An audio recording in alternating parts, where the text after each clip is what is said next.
À 17 ans, Ibrahim Soro était l'un de ces garçons qu'on remarque à peine dans la cour du lycée moderne de Yopougon-Kouté, chemise un peu froissée, chaussures usées, sac déchiré recousu 3 fois par sa mère. Pourtant, derrière cette apparence modeste, il y avait un esprit brillant, affamé de réussite, porté par une promesse silencieuse, sortir Aïcha, sa mère vendeuse de beignets, de cette vie où chaque franc était compté. Chaque matin, il traversait le quartier poussiéreux en se répétant que son avenir ne resterait pas coincé dans les ruelles de Yopougon. Et chaque matin, une image revenait dans sa tête, la BMW noire qui se garait devant le portail du lycée, brillante sous le soleil, attirant les regards comme un roi parmi les hommes. Cette BMW appartenait à Monsieur Diabaté, professeur de mathématiques. Costume 3 pièces, chaussures impeccables, parfum coûteux qu'on sentait avant même de le voir. Contrairement aux autres profs qui arrivaient en baka ou à pied, lui avançait toujours avec une assurance calculée. Les élèves chuchotaient. Ce prof-là connaît les secrets de la richesse. Ibrahim, lui, n'avait pas de doute, Monsieur Diabaté n'était pas un simple enseignant. Il était un modèle. Une obsession. Il imitait sa voix, sa posture, même sa façon de tenir la craie. Quand le prof écrivait, Ibrahim fixait chacun de ses gestes comme si chaque mouvement contenait un code pour changer de vie. Ses notes explosèrent. De 12, il passa à 18, puis 19. Il devint le meilleur élève de Diabaté. Alors, après chaque cours, la phrase tombait comme une récompense sacrée. Ibrahim, viens porter mon sac. Et lui, fier comme un ministre, traversait la cour en tenant le sac de cuir du professeur. Chaque fois qu'il ouvrait la portière de la BMW, il respirait l'odeur du cuir neuf comme si c'était l'odeur même de la réussite. Un vendredi, Monsieur Diabaté posa une main lourde sur son épaule. « Tu es le seul élève que j'inviterai chez moi. Je veux être ton parrain. » Le soir, Ibrahim annonça la nouvelle à sa mère. Aïcha, pilon en main, s'arrêta net. « Mon fils, le dehors est dangereux. Les gens ne donnent rien pour rien. » Mais Ibrahim n'écouta pas vraiment.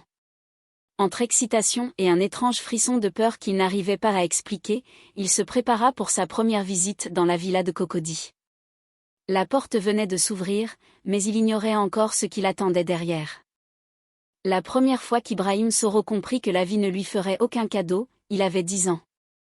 Devant la maison en tôle de Yopougon-Kouté, il regardait les hommes ramener le corps de son père, écrasé sur un chantier où il travaillait sans casque, sans assurance, sans salaire fixe. Sa mère, Aïcha, s'était effondrée, pilon encore dans les mains, la peau couverte de sueur et de farine de beignets. À partir de ce jour-là, Ibrahim sentit quelque chose se casser en lui. Une fracture silencieuse. Une promesse muette, un jour, je sortirai maman de cette misère. C'était un vœu d'enfant, mais forgé dans la douleur. Les années passèrent, et la pauvreté devint une compagne familière.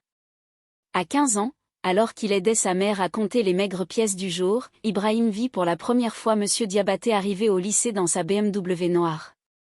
La voiture brilla comme un mirage au milieu des toits en tôle.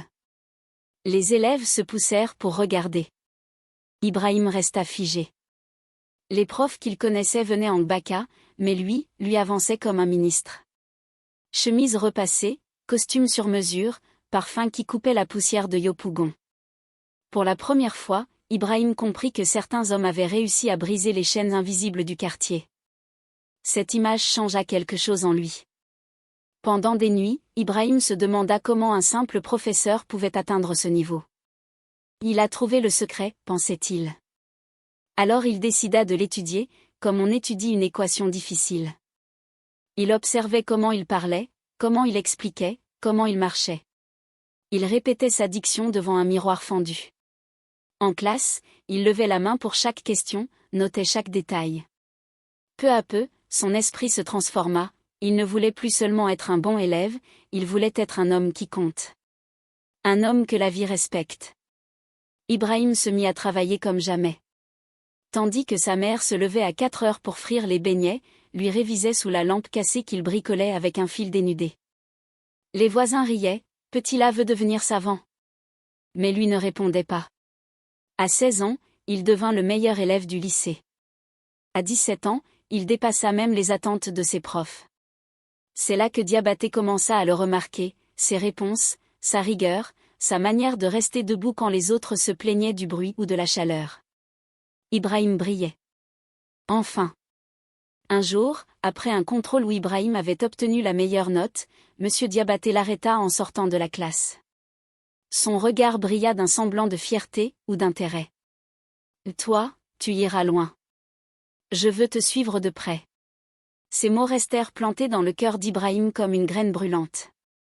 Il ne savait pas encore que cette phrase était le début d'un chemin qui changerait son destin, pour le meilleur, et surtout pour le pire. Car à cet instant précis, sans s'en rendre compte, Ibrahim venait de mettre le pied dans un monde où la réussite n'est jamais gratuite. La porte venait de s'entr'ouvrir. C'était devenu un rituel. À la fin de chaque cours, alors que les élèves rangeaient leurs cahiers dans le vacarme du lycée, la voix de M. Diabaté retentissait. « Ibrahim, viens porter mon sac. » À chaque fois, Ibrahim sentait son cœur battre un peu plus vite, entre fierté et quelque chose d'autre, une tension qu'il n'arrivait pas à nommer. Il traversait la cour avec le sac en cuir du professeur, fier comme un prince, tandis que les autres chuchotaient « Diabaté l'aime trop, ce garçon-là ». Mais personne ne comprenait que sous ce privilège glissait une ombre subtile, invisible, qui allait bientôt prendre toute la place. La première fois qu'il ouvrit la portière de la BMW, Ibrahim sentit son monde basculer. L'odeur du cuir neuf, la propreté impeccable, le tableau de bord lumineux, rien à voir avec le gbaka poussiéreux qui l'emmenait chaque matin. Assis à côté du professeur, il entendit cette phrase troublante. « La vie est un marché, Ibrahim. Rien n'est gratuit. » Diabaté l'observait du coin de l'œil, comme pour mesurer la réaction du garçon. Ibrahim sourit poliment, mais il sentit un frisson léger lui traverser la poitrine. Pourquoi dire cela à un élève? Pourquoi maintenant? Le professeur testait quelque chose. Quoi, exactement?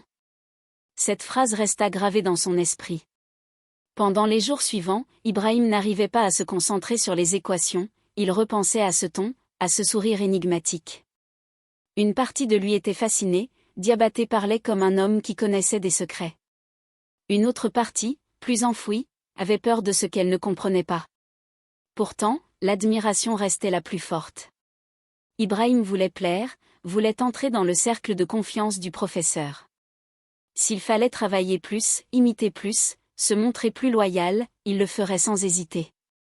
Il voulait être choisi. Quelques semaines plus tard, Diabaté l'invita chez lui pour un simple repas. Ibrahim arriva dans une villa élégante, à Cocody, au salon discret mais confortable. Le professeur lui servit un bon plat, parla d'avenir, de réussite, de discipline. Tout semblait normal, jusqu'au moment où Ibrahim remarqua un tableau étrange, des cercles entremêlés, des formes rappelant des serpents stylisés. Puis une porte au fond du couloir, toujours fermée, sur laquelle le professeur posa brièvement sa main avant de détourner le regard. Pendant une seconde, les yeux de Diabaté semblèrent différents. Plus sombres. Plus creux.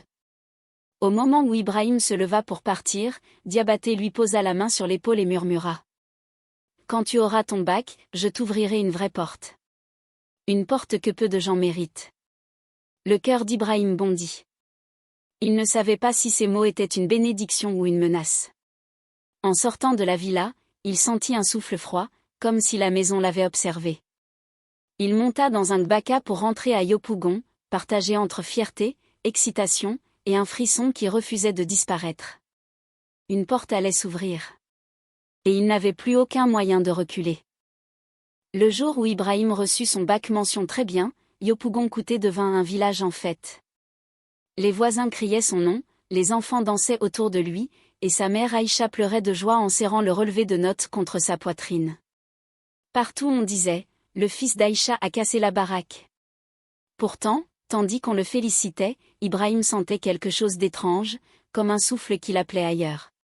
Une tension silencieuse lui nouait l'estomac. Ce succès avait un goût différent, presque trop beau, trop facile. Et ce soir-là, dans la villa de Cocody, ce pressentiment allait prendre forme. La fête organisée par M. Diabaté ressemblait à un événement de ministre. Musique douce, lampes suspendues, invités élégants, professeurs, chefs d'entreprise, tous venus célébrer le prodige de Yopougon. Diabaté fit même un discours en levant une coupe. Ibrahim est l'avenir de ce pays. Les applaudissements éclatèrent. Mais quelque chose dans son sourire fit frissonner Ibrahim. Au milieu des félicitations, le professeur lui fit discrètement signe. Il traversa le salon avec lui, passa un couloir silencieux, et s'arrêta devant une porte lourde, qu'il ouvrit sans un mot. C'est là que la fête commença à se fissurer. La pièce n'avait pas de fenêtre. Le sol était noir, brillant comme du verre. Au centre, un bassin circulaire rempli d'une eau sombre, presque immobile. Autour, des bougies rouges brûlaient, projetant des ombres qui dansaient sur les murs. Ibrahim sentit sa respiration se bloquer. Ce n'était plus la fête. Ce n'était plus le professeur qu'il connaissait. Diabaté parla d'une voix basse. La destinée ne s'offre pas. Elle se prend. Ce soir, tu entres dans le cercle des grands. La peur monta en lui comme une vague. Chaque fibre de son corps voulait reculer, mais une force plus profonde l'empêchait de bouger. Entre dans l'eau, ordonna Diabaté. Le cœur d'Ibrahim battait si fort qu'il en avait mal. Pourtant il obéit. Il retira ses chaussures, remonta son pantalon et posa un pied dans l'eau glacée. Un frisson violent remonta le long de sa colonne. À mesure qu'il avançait, les bougies semblaient vaciller au rythme de ses pas. Diabaté le rejoignit, sa voix devenue presque cérémonielle. La réussite a un prix, Ibrahim. Mais ton nom, ton âge, ta volonté, tout te rend digne. Ce soir, tu passes. La pièce se mit à vibrer faiblement. L'eau, pourtant immobile, sembla respirer sous ses jambes. Ferme les yeux, murmura Diabaté. Ibrahim hésita, terrifié, mais il obéit une dernière fois. Il sentit une main lourde sur sa tête, un souffle étrange dans ses oreilles, un vertige qui l'aspirait. Son corps devint léger, comme suspendu dans le vide. Quand il rouvrit les yeux, il n'était plus dans la pièce noire. Une forêt immense s'étendait devant lui. Des arbres géants murmuraient dans une langue inconnue. Le sol respirait. Le vent murmurait son nom. Ibrahim comprit que la fête était terminée. Le rituel venait de commencer. Ibrahim resta figé un long moment, incapable de comprendre ce qui se passait. La forêt qui se dressait devant lui n'était pas une forêt normale, les arbres semblaient respirer, leurs troncs se tordaient, leurs branches bougeaient comme des bras vivants. Le vent lui murmurait son propre nom, dans un souffle trop proche pour être naturel. Ibrahim. Ibrahim. Chaque pas qu'il faisait semblait enfoncer son âme un peu plus dans un monde qui n'était pas le sien. Derrière lui, Diabaté marchait calmement, comme un homme en terrain connu. Pour la première fois, Ibrahim sentit une vraie terreur mordre son cœur. Et pourtant, il avançait. Au bout d'un long sentier, un énorme bâtiment apparut, un temple de pierre noire, massif, couvert de lianes et de symboles étranges qui pulsaient doucement, comme s'ils étaient vivants. 2 torchées vertes brûlaient de chaque côté de l'entrée, projetant une lumière froide. À l'intérieur, des hommes et des femmes élégants, vêtus de costumes impeccables et de tenues luxueuses, se tenaient debout en demi-cercle. Leur sourire était trop large, trop figé. Quand Ibrahim entra, ils battirent des mains. Diabaté leva les bras. Voici notre nouveau fils, Ibrahim Soro. Le bruit des applaudissements résonna comme une sentence. Ibrahim sentit ses jambes se dérober. Il voulut parler, dire qu'il ne comprenait pas, qu'il voulait partir. Mais sa voix resta coincée dans sa gorge. Une femme aux yeux brillants lui toucha l'épaule avec une douceur inquiétante. Tu es destiné à de grandes choses. Ibrahim avait envie de fuir, mais une fascination étrange l'attirait vers l'autel de pierre noire au centre du temple. Comme si une force invisible tirait ses pas. Il pensa à sa mère, à ses rêves, à sa promesse de la sortir de la misère. Un frisson de regret traversa son esprit, vite étouffé par la voix douce de Diabaté. Tu es prêt? Ne lutte pas. Maître Kabila apparut alors, un vieil homme très maigre, yeux jaunes, sourire sans chaleur. Il tendit un couteau fin à Diabaté. Une goutte, dit-il. Diabaté prit la main d'Ibrahim, fit une légère entaille sur son doigt. Une goutte de sang tomba dans un petit bassin devant l'autel. L'eau devint rouge un instant, avant de redevenir noire. Kabila posa alors ses 2 mains sur la tête du garçon. Par ton sang, tu engages ta future femme, tes enfants, et les enfants de leurs enfants. Si un jour tu trahis, tu ne paies pas seul. Ta lignée paiera. Un souffle glacial traversa le temple. Un vertige soudain enveloppa Ibrahim. Le temple devint flou, les torchers vacillèrent, les silhouettes s'estompèrent. Quand il cligna des yeux, il se retrouva de nouveau dans la pièce froide, debout dans le bassin d'eau. L'eau coulait toujours, comme si aucune seconde ne s'était écoulée. Diabaté souriait, calme, comme si rien d'extraordinaire ne venait de se passer. Il sortit une clé brillante de sa poche et la mit dans la main tremblante d'Ibrahim. « Félicitations. Ta nouvelle vie commence. Range Rover, dernier modèle. » Ibrahim sentit une joie coupable, et un frisson d'effroi. Le pacte venait d'être scellé. À 20 ans, Ibrahim Soro roulait sur le campus comme un jeune ministre. Sa Range Rover noire attirait les regards dès qu'elle franchissait la barrière de l'université Félix Houphouët-Boigny. Les étudiants se retournaient, les filles chuchotaient, les garçons murmuraient son nom avec admiration ou jalousie. En un an, le petit garçon de Yopougon était devenu une légende vivante. Pourtant, derrière les sourires, derrière les tapes dans le dos, une sensation étrange l'accompagnait partout, comme un poids accroché à son ombre. Il n'en parlait à personne. Il se contentait d'avancer, sûr de lui, ou du moins, il essayait. Le respect qu'il recevait n'avait rien de naturel. Tout le monde voulait être son ami, prendre une photo avec lui demander un conseil comme s'il était déjà un grand entrepreneur. On disait dans les couloirs. C'est un fils de DG, hein. Non, il est parent d'un ministre. Ça se voit. Personne n'osa imaginer la vérité. Et les opportunités tombaient avec une facilité inquiétante, un stage de rêve décroché sans entretien, une entreprise qui lui propose un partenariat juste après un simple échange de mails, une bourse universitaire attribuée alors qu'il n'avait même pas déposé les documents nécessaires. Tout semblait aligné pour l'élever. Pendant les premiers mois, Ibrahim savourait ces miracles comme des récompenses méritées. Il se disait qu'il avait travaillé dur, que Dieu récompensait son intelligence. Mais il ne tarda pas à remarquer une étrange coïncidence, chaque bonne nouvelle pour lui correspondait à un drame autour. Le camarade qui devait être pris pour le stage tomba mystérieusement malade. Un professeur réputé intègre fut suspendu pour un scandale incompréhensible. Un étudiant talentueux qui devait pitcher une idée devant un investisseur eut un accident de moto la veille. Chaque fois, Ibrahim ressentait un pincement dans la poitrine, vite étouffé. Pour calmer sa conscience, il s'inventa des justifications. Ce n'est pas ma faute si les autres échouent. La vie est un marché, comme Diabaté l'a dit. Et à force de répéter ces phrases, il finit par les croire. Alors il continua, soirée dans les restaurants chics, tenue de marque, gadget dernier cri. Son appartement à Cocody devenait un lieu de rencontre, d'admiration, d'envie. Il jouait son rôle de jeune star, sûr de lui, brillant, promis à un avenir exceptionnel. Mais au fond, une petite voix murmurait encore, à quel prix? Il la fit taire à chaque fois. Pourtant, la forêt n'était jamais loin. Chaque fin de mois, il remplissait sa baignoire, fermait les yeux, et se retrouvait devant le temple de pierre noire. Maître Kabila l'accueillait d'un sourire froid. Tu progresses.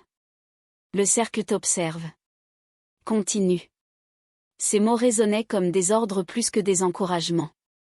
Ibrahim sortait souvent de ses réunions tremblant, mais la Range Rover, les applaudissements, les regards envieux l'attendaient dès qu'il quittait l'eau. Il se persuadait que tout allait bien, qu'il maîtrisait sa vie. Mais dans l'ombre, une vérité plus sombre se préparait. Le prix n'avait pas encore commencé. Une fois par mois, toujours à la même date, Ibrahim ressentait une lourdeur étrange dans sa poitrine. Ce soir-là, il savait ce qu'il devait faire, remplir la baignoire jusqu'à la moitié, éteindre toutes les lumières, fermer les yeux et s'immerger jusqu'aux genoux. Aussitôt, le monde réel se dissolvait. Quand il rouvrait les yeux, il se retrouvait devant la forêt sombre, sous le souffle glacial des arbres qui appelaient son nom. Chaque réunion lui donnait la sensation d'être tiré par des fils invisibles. Il ne contrôlait plus le voyage. Le pacte prenait, petit à petit, le pas sur sa volonté. Dans le temple de pierre noire, Maître Kabila l'accueillait toujours avec ce même sourire sec, presque mécanique. Approche, Ibrahim. Ce soir-là, le maître posa sa main froide sur le bassin rouge au centre de l'autel. L'eau devint claire, puis des images apparurent, des silhouettes d'étudiants, de professeurs, d'hommes d'affaires. Et chaque fois qu'une lumière apparaissait autour d'Ibrahim, une ombre tombait sur quelqu'un d'autre. Un contrat obtenu? Un concurrent ruiné? Une opportunité soudaine? Un camarade malade? Une promotion? Un professeur discrédité? La vérité éclata devant lui, sa montée n'était pas un hasard. C'était un échange. Le cœur d'Ibrahim se serra. Une culpabilité froide remonta en lui, violente, brutale. Je ne voulais pas que... Maître Kabila l'interrompit d'un geste. Le monde est ainsi. Certains doivent tomber pour que d'autres montent. Rien ne se crée sans prix. Tu fais maintenant partie des bâtisseurs, pas des victimes. Ces mots glissèrent comme du poison doux. Ibrahim se sentait déchiré entre deux forces, la honte de comprendre enfin la mécanique de sa réussite, et la fascination envoûtante de ce pouvoir qu'il élevait au-dessus de sa condition. Une part de lui voulait rompre, mais une plus grande part voulait continuer. Il rentrait de chaque réunion tremblant, les doigts glacés, les yeux rouges. Mais dès qu'il s'asseyait dans sa Range Rover, la culpabilité s'effaçait comme de la poussière. Il se répétait. Je dois avancer. Je dois réussir. Maman compte sur moi. Il se persuada qu'il n'avait pas vraiment causé le mal. Juste profiter du système. Alors il continua de jouer son rôle, étudiant modèle, jeune entrepreneur prometteur, étoile montante de la Côte d'Ivoire. Mais chaque mois, la baignoire l'attendait. Chaque mois, la forêt l'appelait. Et chaque mois, une part de lui s'éteignait un peu plus. Un soir, alors qu'il quittait le temple, Maître Kabila le retint par le poignet. Son regard jaune brilla plus fort que d'habitude. Tu progresses bien, Ibrahim. Mais sache ceci, ce que tu as vu n'est qu'une petite partie du prix. Un jour, pour atteindre le niveau de Diabaté, il te faudra bien plus qu'une simple goutte de sang. Ibrahim sentit sa gorge se serrer. Plus? Quel genre de prix pouvait être plus lourd que la souffrance des autres? Il préféra ne pas poser la question. Mais la réponse allait bientôt venir d'elle-même. À 24 ans, Ibrahim croyait avoir tout vu, jusqu'au jour où il comprit qu'il n'était encore qu'un simple pion.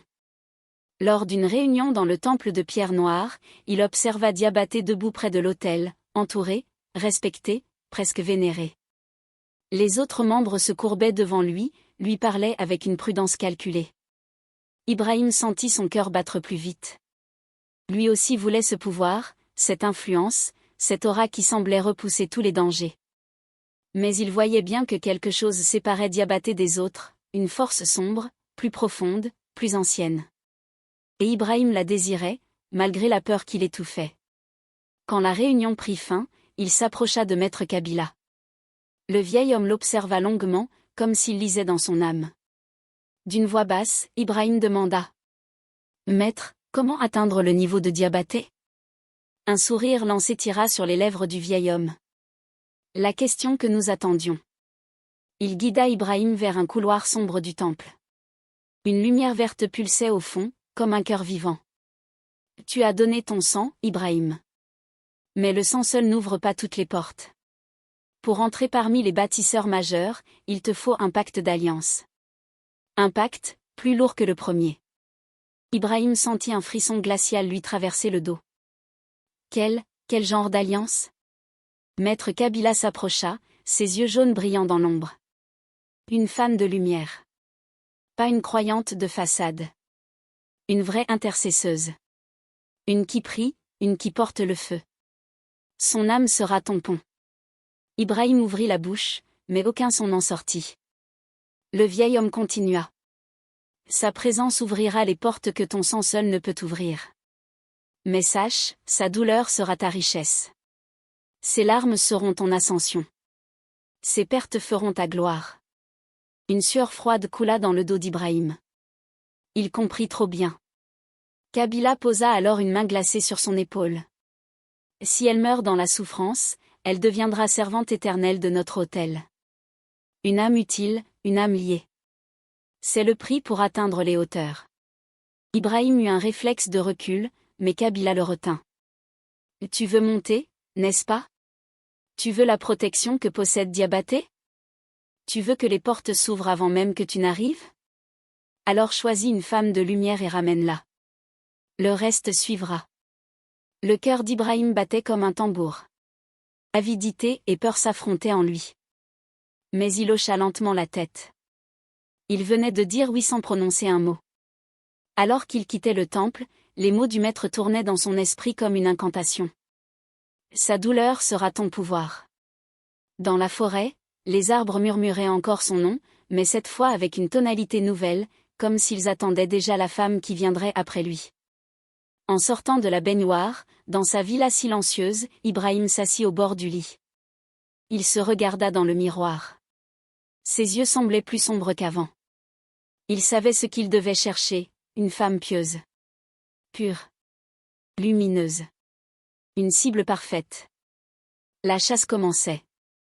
Ibrahim passa plusieurs semaines à observer les églises d'Abidjan, cherchant celle où la lumière brillait le plus fort. Quand il arriva devant l'église La Résurrection au plateau, il sut instinctivement que c'était là. Les chants résonnaient jusque sur la route, avec une intensité presque palpable. Ce dimanche-là, il la vit sortir, grande, élégante, Bible contre la poitrine, sourire doux. Nadia Kofi. Choriste principale, connue pour ses prières puissantes. Elle marchait comme si le monde ne pouvait pas la salir. Ibrahim sentit un frisson étrange, fascination et calcul mêlés. Il tenait sa cible. Pour l'approcher, il se présenta comme un étudiant simple, jean, t-shirt, sandales. Rien du riche qu'il était devenu. Quand elle passa à côté de lui, il mit une main hésitante sur son bras. « S'il vous plaît, ma sœur, je cherche Dieu. » Nadia s'arrêta aussitôt. Ses yeux s'illuminèrent comme ceux d'une femme qui vient de voir une âme à sauver. « Qu'est-ce qui te tourmente, mon frère ?» Ibrahim joua parfaitement son rôle, voix tremblante, regard perdu, phrase cassée. Nadia sentit en lui une détresse, elle pensa que Dieu venait de lui confier une mission. Elle lui parla avec douceur, lui donna des versets, l'encouragea à prier un psaume le soir. Ibrahim, intérieurement, notait chaque geste, chaque émotion. Elle était pure, trop pure. Une innocence rare. Pourtant, un minuscule doute traversa son esprit, et si elle était trop pure? Trop vraie? Il chassa vite cette idée. Nadia, elle, sentit aussi quelque chose, ce jeune homme semblait différent des autres qui inventaient des problèmes spirituels pour attirer l'attention. Il avait un regard sincère, du moins, c'est ce qu'elle croyait. Elle lui donna son numéro, convaincue qu'elle devait l'aider. Les jours suivants, Ibrahim maintint le piège avec une précision glaciale. Appelle le soir, je n'arrive pas à prier seul. Tu peux prier avec moi? SMS, merci, Nadia. Tu es une bénédiction. Il jouait le rôle du jeune homme brisé à la perfection. Elle, innocente, répondait avec patience, envoyant versets, conseils, encouragements. Une amitié douce se forma, presque trop douce. Un soir, sa meilleure amie lui dit: « Nadia, fais attention. Tous les hommes qui cherchent Dieu ne cherchent pas Dieu. » Elle sourit, secoua la tête. « Celui-là, je sens qu'il est sincère. » Elle se trompait lourdement.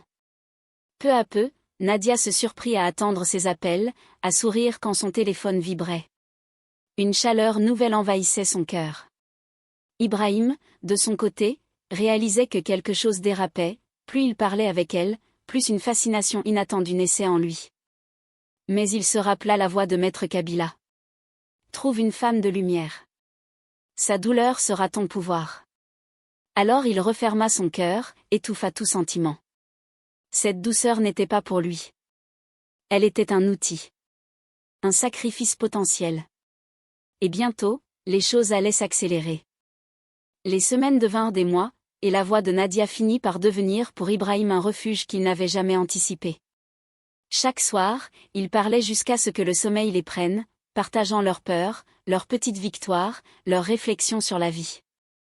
La douceur de Nadia apaisait quelque chose en lui, mais réveillait autre chose, un tiraillement profond. Pour elle, cet amour qui naissait ressemblait à la réponse d'une prière longtemps murmurée. Pour lui, c'était un piège dans le piège, son cœur voulait avancer, mais son pacte le tirait dans l'autre sens. Un miracle ou une illusion dangereuse. Un soir, alors qu'ils priaient ensemble au téléphone, Ibrahim sentit une chaleur étrange l'envahir.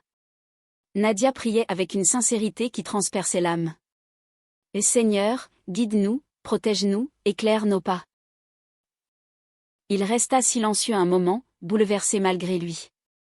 Puis, lentement, il commença à révéler une partie de sa vie. « Nadia, je t'ai caché une chose. Je ne suis pas pauvre comme tu crois. J'ai travaillé dur. Dieu m'a ouvert des portes. » Elle ne jugea pas. Elle sourit même. « La richesse ne me fait pas peur. Je regarde le cœur, pas la poche. » Cette phrase le désarma. Il aurait voulu avoir un autre destin. Plus les jours passaient, plus Ibrahim sentait la bataille intérieure l'étouffer. Nadia l'aimait en silence, avec une douceur timide qui le touchait. Elle ricanait à ses blagues, s'inquiétait quand il ne répondait pas vite, envoyait des versets le matin pour bien commencer la journée. De son côté, il savourait sa présence, puis se rappelait brusquement la voix de Maître Kabila. Une femme de lumière? Sa douleur sera ta richesse. Chaque geste tendre devenait un coup de poignard. Chaque sourire d'elle réveillait sa propre honte. Mais il avançait quand même. Il avait une mission. Et il se haïssait pour cela. Finalement, Nadia l'invita à venir à l'église. Il décida de ne plus cacher sa richesse et arriva ce dimanche-là dans une belle voiture, costume sobre mais élégant. À l'église, il se comporta avec humilité, il salua les anciens, participa au chant, écouta attentivement la prédication. Les fidèles le regardaient avec respect, un jeune homme riche, mais humble. Dieu l'a touché. Nadia rayonnait de joie. Après le culte, plusieurs personnes lui dirent: « Ma sœur, tu as trouvé un bon frère. » La communauté l'accepta sans méfiance. Le piège s'installait doucement, presque naturellement. Ce soir-là, Ibrahim raccompagna Nadia chez elle. Devant la porte, elle lui dit en murmurant: « Merci d'être venu. Tu ne sais pas ce que ça signifie pour moi. » Il sentit son cœur se serrer. Il avait envie de tout lui dire, de tout détruire, de choisir la lumière plutôt que l'ombre. Mais il se tut. En rentrant chez lui, il trouva sa baignoire remplie d'eau sans qu'il l'ait touchée. Une voix invisible souffla. « Le temps approche. Prépare-la. » Ibrahim frissonna. L'amour avançait. Mais le sacrifice aussi. La demande en mariage fut digne d'un film. Sur la plage d'Assini, au coucher du soleil, Ibrahim s'agenouilla devant Nadia, une bague scintillante à la main. Elle mit les deux mains sur son visage avant de s'effondrer en larmes. Oui, oui. Le sable, les vagues, le vent chaud, tout semblait célébrer leur union. Pour Nadia, c'était une bénédiction. Pour Ibrahim, c'était un mélange de fierté et d'un pincement secret qui l'étouffait. Il voyait devant lui l'épouse idéale, et derrière elle, l'autel sombre de la forêt. Le piège se refermait. Et personne ne le voyait.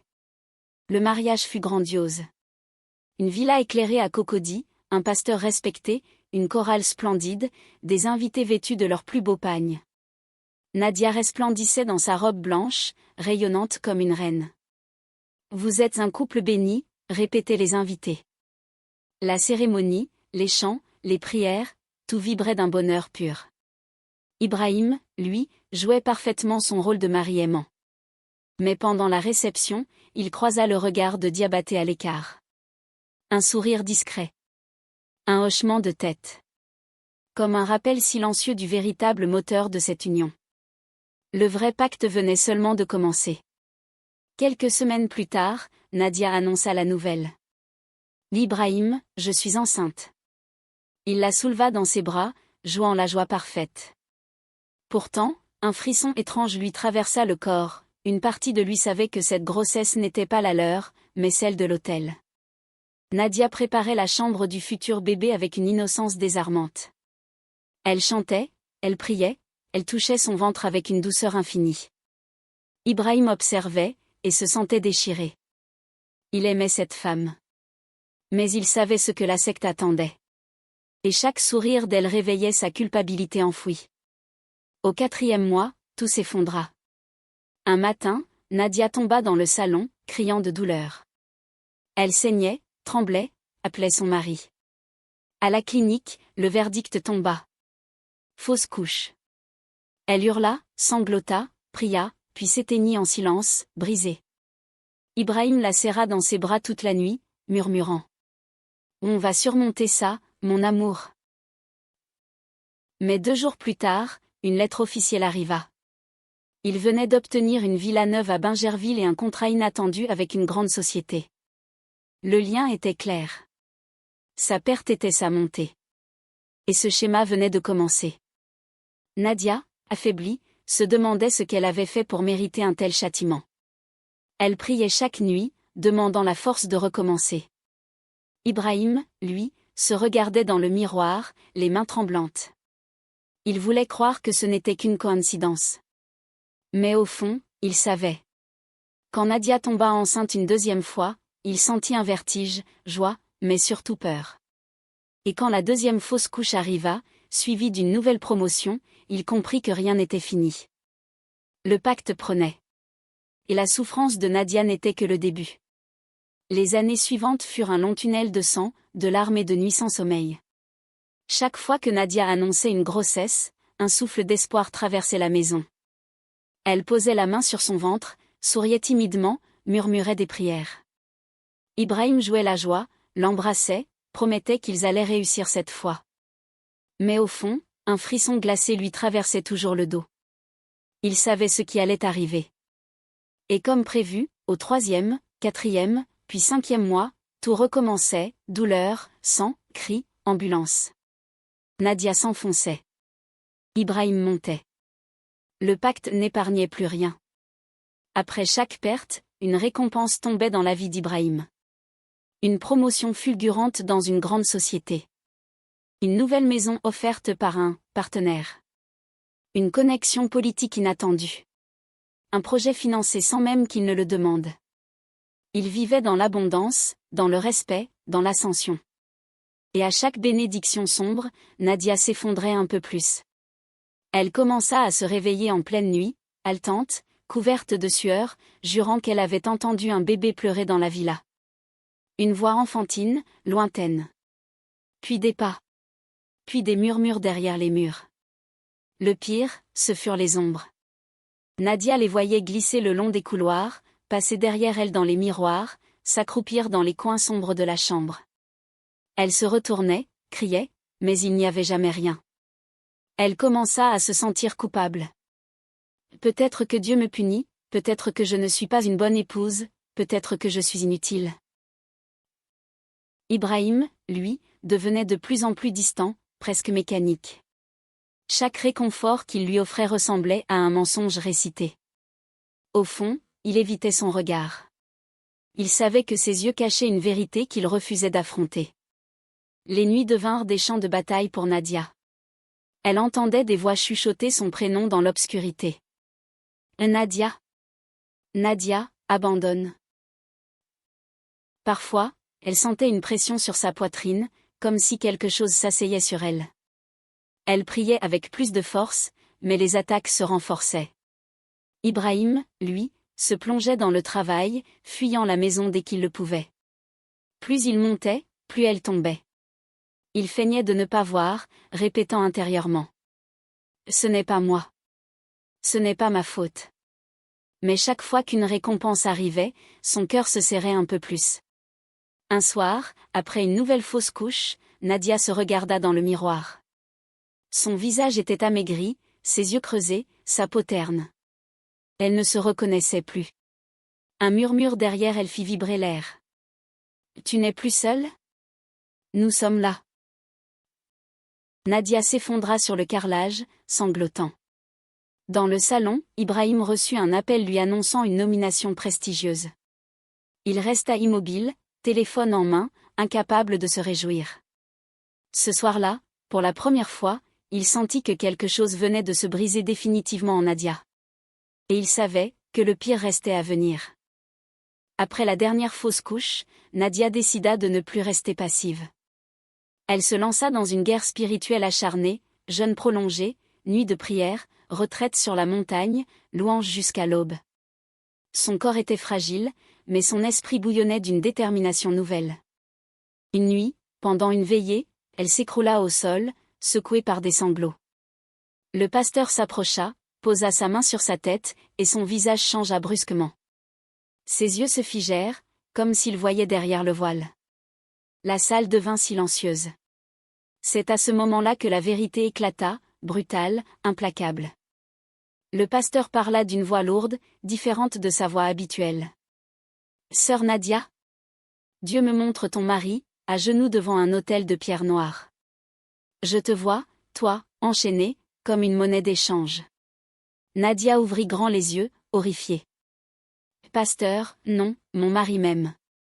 Il souffre lui aussi, ce n'est pas possible. » Le pasteur secoua lentement la tête. « Ton mari est lié à un pacte de sang. Tes douleurs nourrissent son chemin. Tu n'as jamais perdu seule, tu as été offerte. » Un froid glacial parcourut la pièce. Nadia sentit son cœur se fissurer. Elle sortit de l'église tremblante, incapable de respirer correctement. Les paroles du pasteur résonnaient dans son esprit comme un écho interminable. Autel de pierre noire, monnaie, offerte. Mais son cœur refusait d'accepter. Ibrahim avait été tendre, attentionné, drôle. Il l'avait aimé, du moins, elle le croyait. Pourtant, les indices commencèrent à remonter à la surface, ses sorties nocturnes sans explication, ses retours avec un regard vide, son habitude étrange de remplir la baignoire au milieu de la nuit, la façon dont il évitait les questions après chaque fausse couche. La vérité, qu'elle avait refusée, frappait enfin à la porte. Un soir, alors qu'il rentrait tard, Nadia l'attendait assise dans le salon, la lumière allumée. Son visage était dur, fatigué, déterminé. « Ibrahim, tu vas me dire où tu vas la nuit. Tu vas me dire pourquoi tu fais ces bains étranges. Tu vas me dire ce que tu caches. » Il eut un réflexe nerveux, détourna le regard. « Nadia, tu es fatiguée. Tu imagines des choses. » Elle insista, sa voix tremblante mais ferme. « J'ai parlé au pasteur. Il a vu des choses. Je veux la vérité. » Ibrahim se figea. Son masque se fissura. La colère jaillit. « Tu n'as pas le droit d'espionner ma vie. » La dispute éclata violemment. Nadia pleurait, Ibrahim criait, la tension remplissait la pièce comme une fumée noire. Elle répéta une dernière fois. « Ibrahim, qu'as-tu fait de moi ?» Il resta immobile quelques secondes, respirant fort, les poings serrés, puis tourna la tête. Un bref instant, ses yeux semblèrent s'assombrir, comme si une autre présence regardait à travers lui. « Nadia, laisse tomber. Tu n'es pas prête pour cette vérité. » Elle sentit un frisson d'horreur monter en elle. Le combat venait de commencer. Et ce n'était que la première fissure. La maison était silencieuse, trop silencieuse. Nadia se tenait debout devant Ibrahim, les mains tremblantes, mais le regard fixé, décidé. Depuis des mois, elle vivait dans la peur, le doute, l'humiliation invisible. Cette nuit-là, elle sentit quelque chose se briser en elle, quelque chose qui refusait de mourir une fois de plus. Elle respira profondément et prononça les mots qu'elle gardait enfouis dans son cœur depuis longtemps. « Ibrahim, je veux partir. Je veux divorcer. » Le silence qui suivit fut glacial. On aurait dit que la maison elle-même retenait son souffle. Et puis, le visage d'Ibrahim changea. Il ne sourit pas. Il ne parla pas tout de suite. Il la regarda comme si une autre personne habitait son corps. Ses yeux devinrent plus sombres, presque creux. Lorsqu'il ouvrit la bouche, sa voix ressemblait à celle de quelqu'un d'autre. « Et Nadia, si tu pars, tu signes ton arrêt de mort. » Elle sentit un frisson violent parcourir sa colonne. Il continua, sans cligner des yeux. « Personne ne divorce ici. Tu restes. Jusqu'à la fin. Jusqu'à ce que tout soit accompli. » Sa menace n'était pas seulement celle d'un homme blessé. C'était l'avertissement d'un pacte, qui parlait à travers lui. Nadia recula lentement. Son cœur battait si fort qu'elle sentait sa poitrine vibrer. Elle ne reconnaissait plus l'homme devant elle. Ce n'était plus le mari qui lui riait dans le cou, qui lui apportait du gingembre chaud lorsqu'elle avait mal au ventre. C'était une ombre.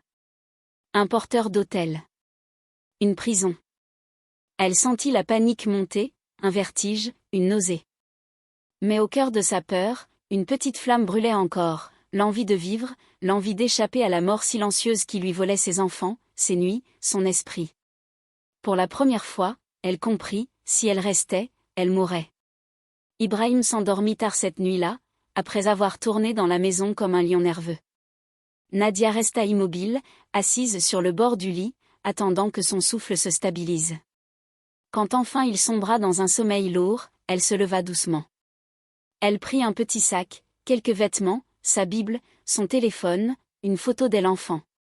Puis elle s'approcha de la porte d'entrée, pieds nus pour ne faire aucun bruit. Elle ouvrit la porte. Un craquement léger. Elle s'arrêta, paralysée. Ibrahim remua dans son sommeil. Elle referma la main sur la poignée. Et courut dehors. Nadia traversa la cour en larmes, le cœur battant à exploser. Elle marcha jusqu'à trouver un taxi, sans même regarder en arrière. Elle laissa tout derrière, la voiture, la villa, les bijoux, les promesses, les illusions. Elle arriva d'abord chez ses parents, puis à l'église où le pasteur l'accueillit en silence, le visage grave. Elle s'effondra sur le sol, tremblante, épuisée. Pour la première fois depuis des années, elle se sentait en vie. Mais elle savait que ce n'était que le début. Ibrahim ne la laisserait pas partir si facilement. Et le pacte, encore moins. Ibrahim arriva au temple de pierre noire dans un état proche de la folie. Ses pas résonnaient violemment dans le couloir sombre, son souffle était court, son cœur battait comme s'il allait sortir de sa poitrine. Dès qu'il franchit l'entrée du temple, les torchées vertes s'embrasèrent d'un coup, comme si elles l'attendaient. Maître Kabila l'observa sans émotion, assis devant l'autel. Ibrahim tomba presque à genoux. « Ma femme, elle est partie. Elle veut divorcer. Elle va ruiner tout ce que j'ai construit. Dites-moi quoi faire. » Son désespoir empestait. Et le temple se nourrit de cette odeur. Kabila se leva lentement. On t'avait prévenu, Ibrahim. Une femme de lumière finit toujours par sentir la chaîne. Il fit signe à deux membres encagoulés. Amène un de ses habits. On va la tirer. Vivante. Ibrahim sortit de son sac une robe de Nadia, restée dans la villa le soir de sa fuite. Les membres la prirent avec précaution, comme un objet sacré. Ils l'amenèrent au centre du temple, au bassin où l'eau noire tournait en spirale. Kabila déclara. Quand la robe deviendra sang, elle sera à nous. Ibrahim frissonna. Le rituel commença. Les tambours spirituels résonnèrent. Les torchées devinrent bleus. Une fumée grise s'éleva et s'enroula autour de la robe. Kabila murmura. Nadia. Nadia, viens. L'eau du bassin bouillonna, tournant autour du tissu. Puis l'attente. Quelques secondes. Un murmure. Une vibration dans le sol. Ibrahim retint son souffle. Kabila sourit déjà, sûr de son succès. Mais soudain, la robe resta intacte. Pas une goutte de sang. Aucun changement. Le maître fronça les sourcils, recommença les incantations. Rien. Les torchées vacillèrent, puis s'éteignirent d'un souffle invisible. Toute la salle se figea. Quelque chose venait de se produire. Kabila s'approcha du bassin, touchant l'eau du bout des doigts. Il recula brusquement.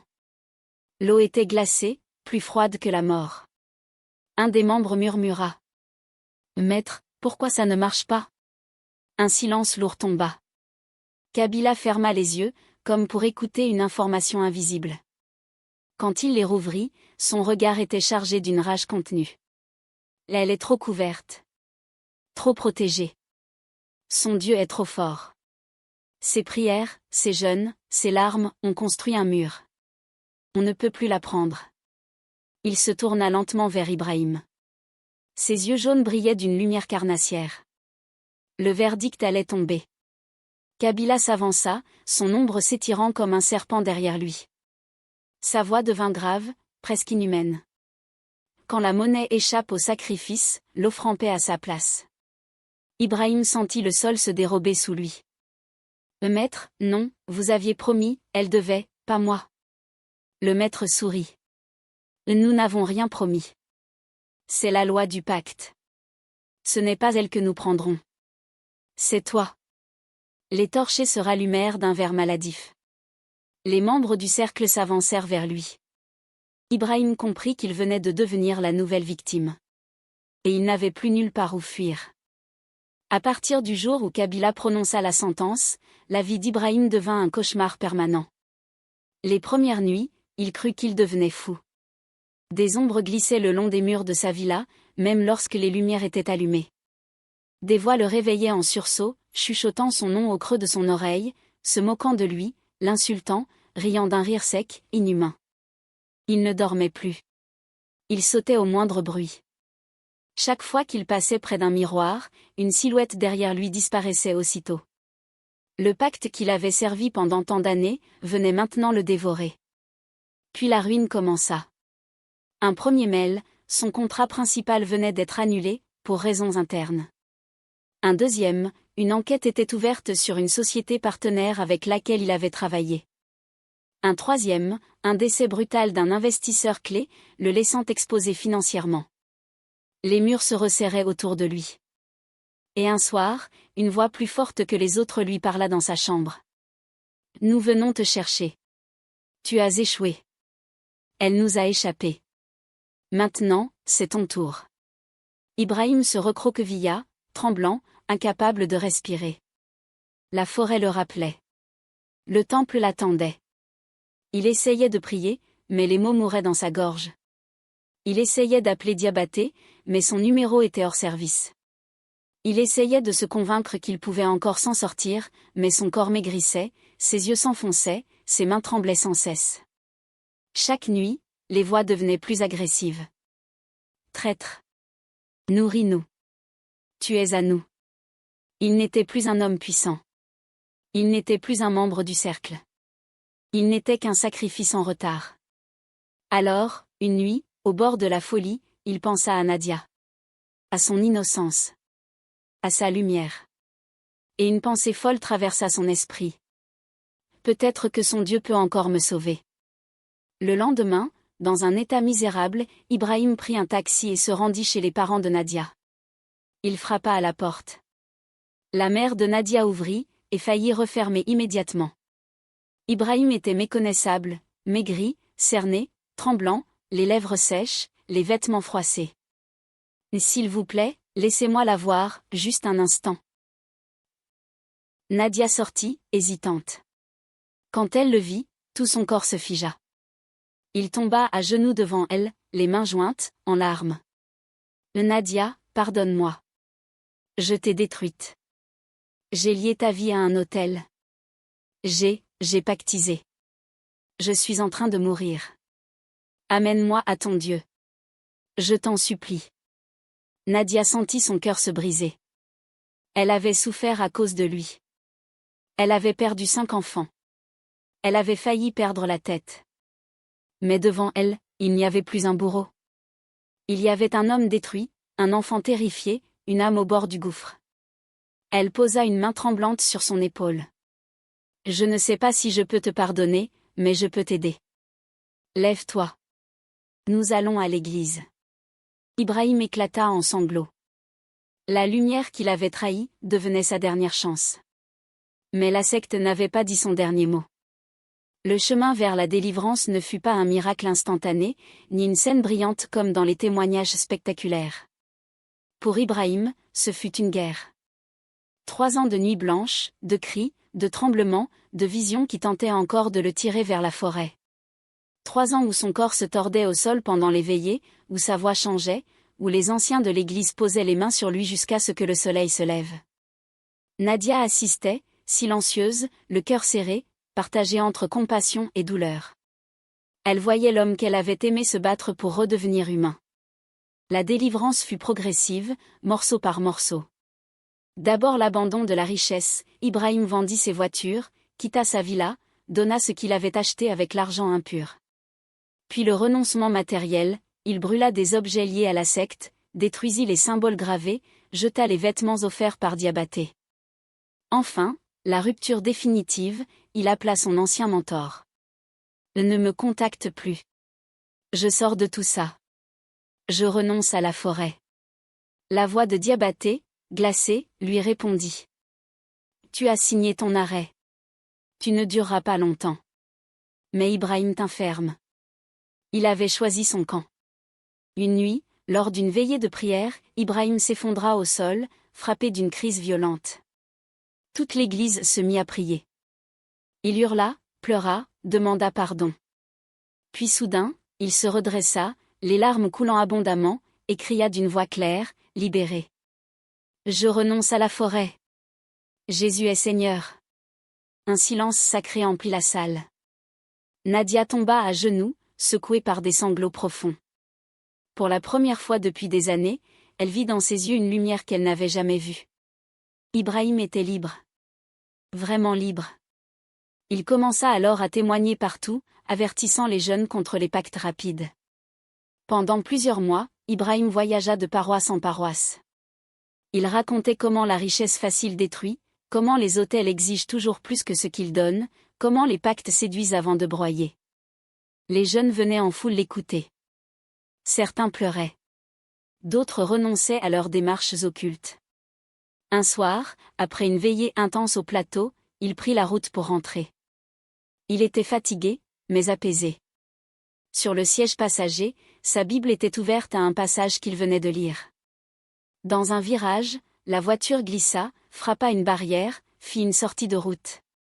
Ibrahim mourut sur le coup. La Bible resta ouverte. Nadia reçut la nouvelle au petit matin. Elle s'effondra, hurlant comme une femme qui perd un enfant pour la 6e fois. Mais quand elle arriva à la morgue et vit son corps, un détail la transperça. Ibrahim avait un sourire léger.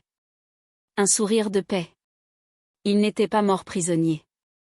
Il n'était pas mort sous l'autel. Il était mort libre.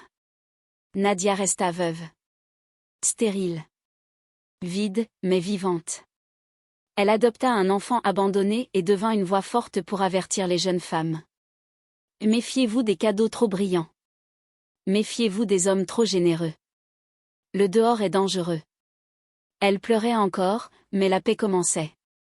L'histoire d'Ibrahim n'est pas seulement celle d'un homme qui a goûté à la richesse puis payé le prix. C'est l'histoire de milliers de jeunes Africains qui cherchent un raccourci, un parrain, une lumière rapide dans un monde où la pauvreté étouffe, où les rêves semblent trop loin, où l'avenir paraît verrouillé.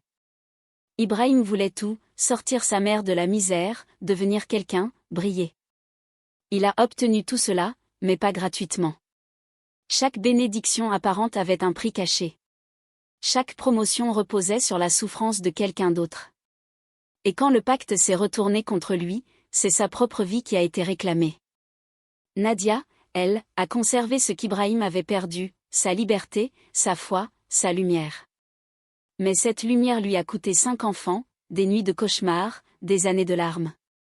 Elle a survécu, mais jamais intacte. Car les pactes occultes, même rompus, laissent des cicatrices profondes.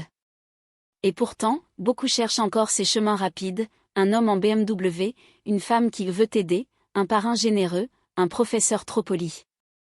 Le diable ne vient jamais avec des cornes. Il vient avec un sourire propre, un parfum cher, une main tendue. Il vient sous forme d'opportunités, de promotions, de soutien gratuit. C'est toujours brillant au début. Toujours. À toi qui lis ceci. L'argent facile a toujours un prix. Les cadeaux gratuits ont toujours un contrat invisible. On ne vend pas sa destinée pour une villa, une voiture ou une signature. Et pourtant, malgré tout, l'histoire d'Ibrahim porte aussi un éclat d'espoir, même celui qui a plongé profondément peut être délivré. Même celui qui a pactisé peut être arraché. Même celui qui a prêté son âme à la forêt peut encore appeler la lumière. Dieu délivre, mais la route est longue, les cicatrices restent, et la vigilance doit suivre. Alors, famille, soyez prudents. Restez éveillés. Cherchez la sagesse, pas la vitesse. La prière n'est pas un rituel, c'est une protection. Le discernement n'est pas un luxe, c'est une arme. Refusez les raccourcis. Refusez les promesses trop faciles. Refusez ce qui brille trop vite. Votre destinée vaut plus qu'une villa. Plus qu'une voiture. Plus que la réussite rapide. Choisissez la lumière. Toujours.